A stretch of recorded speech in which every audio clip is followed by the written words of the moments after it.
एक बार की बात है, एक गरीब किसान दरबार में आया और बादशाह अकबर से गुहार लगाने लगा।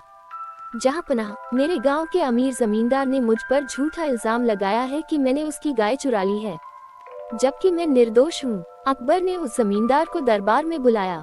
जमींदार बहुत प्रभावशाली और चालाक था।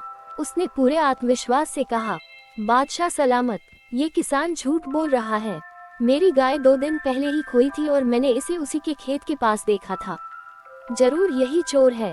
अकबर थोड़ा भ्रमित हो गए, पर उन्होंने बीरबल की ओर देखा। बीरबल ने मुस्कुराकर कहा, जहाँ पनाह, मुझे एक दिन दीजिए, मैं सच्चाई का पता लगाकर लौटूंगा।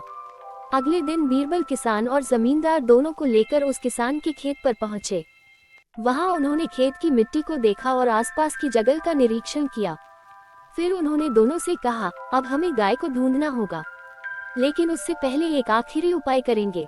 बीरबल ने आदेश दिया कि दोनों को अलग अलग कोठरी में बंद कर दिया जाए और रात भर पहरा दिया जाए। साथ ही बीरबल ने एक सैनिक को आदेश दिया कि वो जमींदार की कोठरी के पास गाय की आवाज की नकल करे, जैसे कोई गाय रंभा रही हो।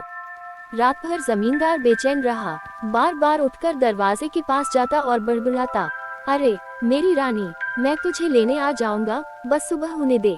सुबह होते ही बीरबल ने दरबार में दोनों को फिर पेश किया और बिना किसी सबूत के बीरबल ने कहा, जहाँ पनाह, अब कोई शक नहीं, जमींदार ही झूठा है। गाय से उसका जुड़ाव इतना गहरा है कि वो रात भर उसकी आवाज सुनकर बेचैन रहा, जैसे वह सचमुच उसकी हो।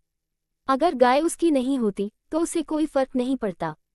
बीरबल की इस चालाकी पर दरबार हंसी से गूंज उठा और अकबर ने किसान को निर्दोष घोषित किया। साथ ही उस जमींदार को झूठ बोलने के जुर्म में सजा दी। झूठ चाहे कितना भी बड़ा क्यों न हो, बीरबल की बुद्धि के आगे टिक नहीं सकता और सच्चाई को छुपाया नहीं जा सकता।